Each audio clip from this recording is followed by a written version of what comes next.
Have you ever had this happen where you are mixing a color on your palette and after a little bit that paint kind of separates out into little clumps of color and you're left with this weird texture?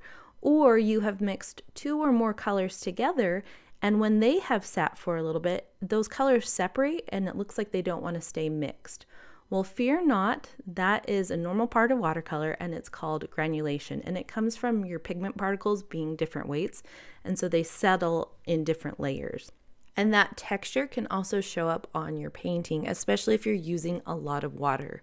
So some artists really love granulation and they actively seek out granulating colors and granulating mixes.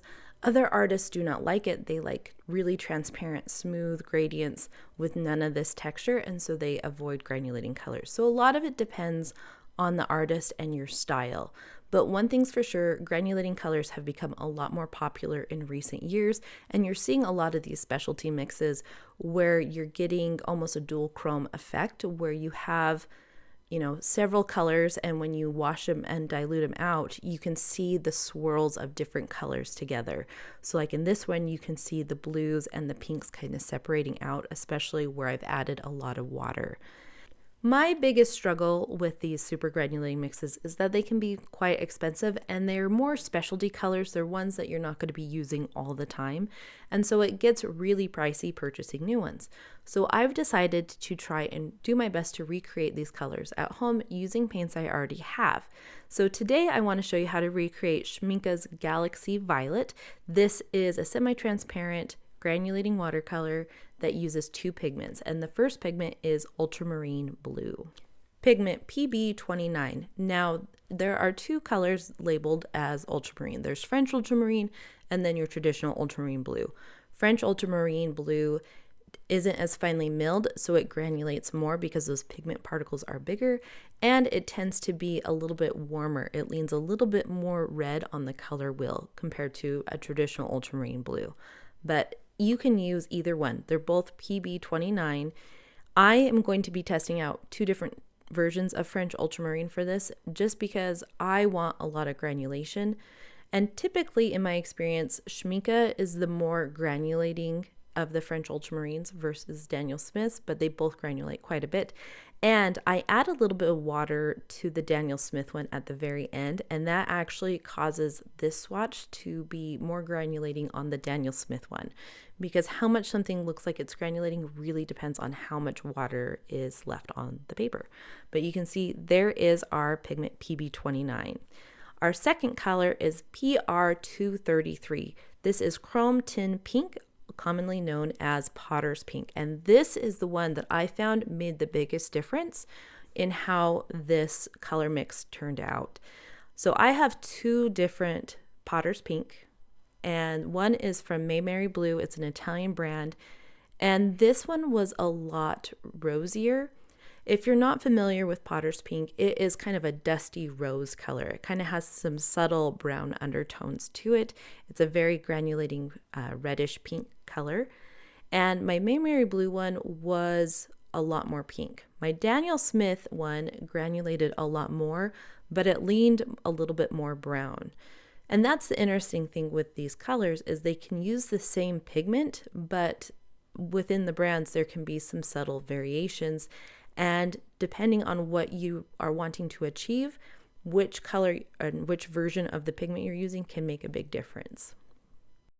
Now later on in this video, I will show you some substitutions you can use for Potter's Pink, but I will say if you are going to be creating a lot of granulating colors at home, I would recommend buying a tube of Potter's Pink because it is in a lot of these granulating mixes because it has something that you can't completely replicate using other colors. Because paper can make such a big difference, I wanted to make sure I swatched our Schmincke Galaxy Violet, the color we're comparing all of our other mixes to, on the same kind of paper. So this is a rough press cotton paper. It doesn't matter what kind of paper you're using, but if you're going to be doing comparisons and try to recreate a color, just make sure you are swatching them on the same kind of paper because that really affects the end result. But I'm doing this base swatch so that I can compare all my other swatches at the end to this one so that we have a really good idea of how close we got to a recreation. And the funny thing is, watching this, I realized what I was doing wrong. When I was doing this swatch, I kept thinking, man, I am messing something up and I don't know quite what I'm doing. And it was because typically when I do those 3 dots on a swatch, I typically do kind of like a mass tone. I do one that's a wet into wet wash where I make a wet circle and then I drop the color in, and then I do one with salt. And I totally forgot about the wet into wet wash. So I made a circle and I just added a lot of water to it and then let it dry. So it's not the best at, judging that factor, but I didn't realize that's what I was doing wrong until I had already done all the swatches. So this one's going to be a little different than my normal. First up in our Galaxy Violet recreation, we are doing the Daniel Smith mix. This is using Daniel Smith's Potter's Pink and Daniel Smith's French Ultramarine. Now, I think I had a little too much water when I was trying to recreate it, and it is one of the challenges I have when I'm working straight from a tube, is sometimes I struggle more with water control than I do if I'm working from a pan. But I had a little too much water in it, and so it's a little more diluted than what I wanted it to be, especially on that first swatch. It's not as dark at the top as what I tried to get with my other ones. But this does really show off the granulation and show you just how much texture that Potter's Pink has from Daniel Smith and how that will affect the end result. Our second swatch is using the Maimeri Blue Potter's Pink and the Schmincke French Ultramarine Blue. And this really was eye-opening to me in realizing how much Potter's Pink was going to play a role in these swatches and the end result. And yes, I have a more concentrated mix for this swatch. I talked about the other one being a little bit too diluted. But when you are looking at the texture of how this paint is laying down and how it's granulating out, it's very different than the other one. This one is more soft. It's less clumpy, but you're getting a lot more swirls of the pink and the blue around each other. So just kind of interesting. It makes you realize why artists can get very particular about their paints. So it's not just like, I only like Daniel Smith paints and that's the only paint I use. Sometimes they'll get where they're brand specific for a various colors. So they'll only use Schmincke's French Ultramarine, and they'll only use Daniel Smith's quinacridone rose, and they'll only use Maimeri Blue's Potter's Pink. They'll get very specific on what they want because there is some variations within a color or a pigment. So now I'm swatching the Maimeri Blue Potter's Pink with the Daniel Smith French Ultramarine, and this was where I really started noticing it wasn't just a texture difference between the Potter's Pinks and how they would affect the Ultramarine Blue. It also was a vibrancy difference. So the Daniel Smith's Potter's Pink was more brown, and so that created a more muted look, where the Maimeri Blue Potter's Pink was a little bit more rosy. It had less brown to it, and so I got a more vibrant end result. So because I'm a flawed human, my mixes are not always going to have the exact same amount of each pigment and the exact same amount of water in each of them, because I'm just doing this by eye. If I was, in a lab making these colors and developing them, I could say, okay, we're going to do this much weight of this pigment, this much weight of this pigment, and we're going to have this ratio of water to it. And so it would stay consistent all the time, and it would be a more exact side-by-side comparison. Whereas here, I am just mixing it up on my palette and going by the seat of my pants. And so this mix, using the Daniel Smith's Potter's Pink and the Schmincke Ultramarine, it has a little bit more blue to it. But you can also see it's a little bit more muted than the previous two mixes because that brown in that Potter's Pink is neutralizing the blue just a little bit.